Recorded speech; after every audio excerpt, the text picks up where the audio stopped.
Well, today we have the Letus 35 Shoulder Cam. We have all the necessary parts with some extra goodies as well for adding and subtracting. You have different configurations for the kit itself, and we're going to start out with the Blackmagic body securing to the cage. Looks pretty easy. We'll see. And where's the instruction manual, Ryan? Well, we have something here that came in the box, but why would we take the time to actually read when we could just try to figure it out? We're actually going to go commando with this and see if we can figure it out without reading the instructions, because they said it was that easy to set up. So is that how you do it in Alexa shoots? Yeah, as a matter of fact, you All just get the pieces, the day of the check-in, and just try to figure it out. So let's see if we can do it. See how easy it is. And as you can see, the Blackmagic body, the cage for the Letus 35 Shoulder Cam actually lines up the same way with the lines, and you can tell that this is the front here because it's got the logo, and it's also got where the mount will be to the main plate part. So we're basically going to just try to get this puppy into the cage now. That's the next step. All right, and the four screws that were supplied here, there's a couple of shorter, actually it's 5 total. The shorter ones and the longer ones, we just put in a longer one into the bottom. If we didn't have the cage, you would actually be using a different for the tripod plate. But we're using just an Allen screw there in that puppy, and now this guy is pretty secure. It's inside the cage to protect the body. Okay, so basically the handle came together. You just have to slide it onto the plate that's right here. Mm-hmm. So we just slid it on, and then you can actually you lock it into place by sliding it to the left, or if you slide it back, you can reposition the top handle, and you can slide it back and forth on the plate, like so. I'm going to do it dead center here, and then just flip this lock, and then you can start doing some Sam Raimi running camera moves, some low angles, and it feels like it's got pretty good control. We'd actually tighten though this an insane amount, this handle. I still want to tighten a little more, so the teeth would actually go, when the teeth were lined up, so it wouldn't shake. So it can't be manually unscrewed anymore. You can't turn it. You're gonna have to have the Allen wrench on set or with you wherever you are to actually maneuver, get that off. What's next, Ryan? All right, so the next piece is going to be, see, we're lining up kind of like the old Sony or Panasonic plates with the V lock here, and we're just going to get it in there and make sure it clicks. And now you have the ability to put your rods in there to be able to put the backing piece, and then also the forward for the handles and whatnot. Awesome. So next thing is we're going to put our 15mm rods underneath the bridge plate, if you will, and then it's just a matter of connecting the other pieces for the front and the back. These fit. So the battery back of the 35 shoulder cam, it's a very solid piece of steel or something heavy, metallic.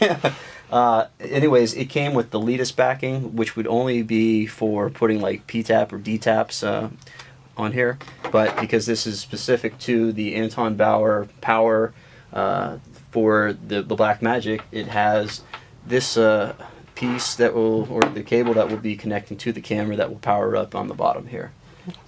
So you changed it out. And we just changed it out, obviously. This was on here, and now we've screwed this guy on here.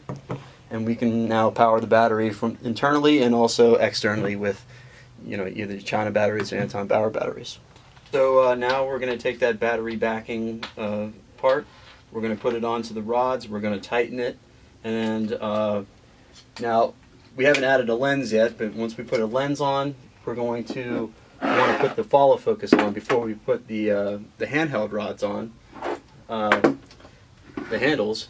But for the sake of just standing this up, we're going to do that. We're going to skip that step, and we're just going to put the handheld so that we can just kind of get it all together kind of sitting on it or standing, whatever you want to call it, on its own. Yeah, just slightly lean forward. Yep. Get that closer in so it doesn't lean too much. Tighten down. There you go. Now you have the ability to, anytime you're done shooting, just set down the camera in place, which is super cool. Actually, we're gonna see what we can get away with for the time being with maybe sliding the handheld the handles back and then putting the follow focus in the front. Probably end up going to be doing something differently, but for the sake of, we already are at this step, the next thing we're going to be doing is we're going to be putting on the threading, if you will, for the follow focus to be able to be adjusted, you know.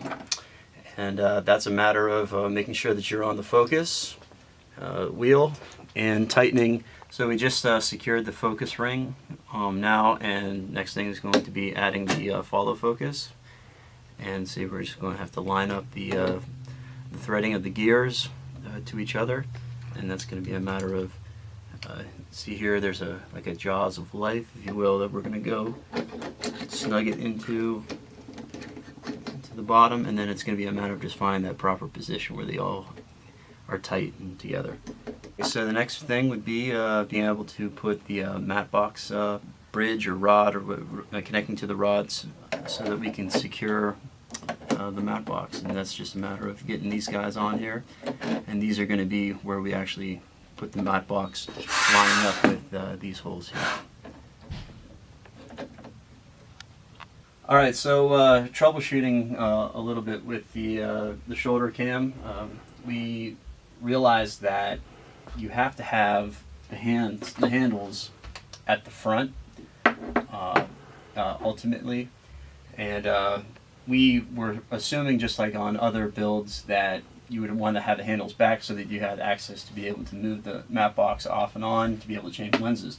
But now that we see that the only way ergonomically it's going to work with holding and operating comfortably, that's the only way it's going to work. So with a little bit of troubleshooting with the follow focus here, we have it to where we can change the focus comfortably, and it's nice and smooth and snug on the ring. We are going to, what I suggest for anybody is, as opposed to trying to adjust the arm, as soon as you get that into a tight position where the teeth are all locked in together, flush, I would say that you should adjust this piece here, loosening this so that this is going to slide out and back, and this part is going to all stay the same, as opposed to trying to do an angle, because it's going to fight you when you try to tighten.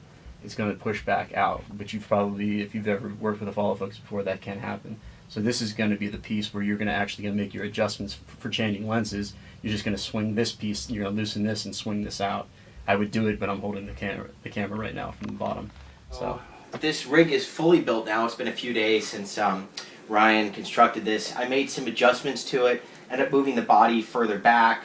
It's, as you can see, it's mounted on a tripod right now, and the electronic viewfinder came, the Alphatron. I've actually got it going with a BNC connector temporarily, but it is carrying all the metadata, which is cool, through the BNC. I was a little worried about that because it's SDI. It's a really nice viewfinder, and the arm's adjustable on the Letus. You can kind of lock it or roll it back like this and maneuver it to where you're comfy and lock it there. Right now I've got it kind of where when I'm operating the camera on sticks, I can actually see what's going on. I've got that locked here, and this is tight down here so that won't fall. So what I'm doing right now is I'm going to go outside and do some daytime tests. I'm going to start on the sticks and then go handheld. So I've already got up here on the front of the lens is our matte box, and this is a Letus Matte Box. It's a little funky. It lets you do 3 stages here, and it actually holds a 138 circular polarizer here, which we don't have yet. It's back ordered. So I have a standard right now Pola, which I can't adjust, but I'm going to go ahead and line the tray with my Pola. And so we've got 2 filters in the tray now. We've got an IRND 1.2 and circular pola, but like I said, I can't adjust it. But that's just going to act as an ND, another one-stop ND. And it should help with the sky a little bit. I don't know if it's at the sweet spot. I'm going to go ahead and just drop it down in there and lock it in.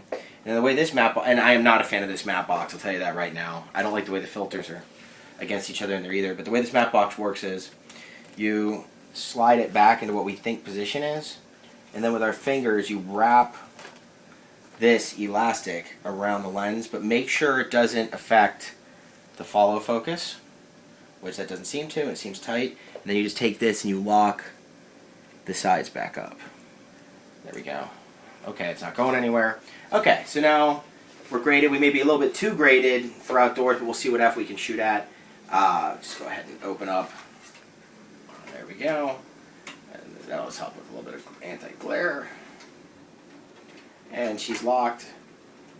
And that's tight. Alright, we're going to take this outside and just do some quick camera tests.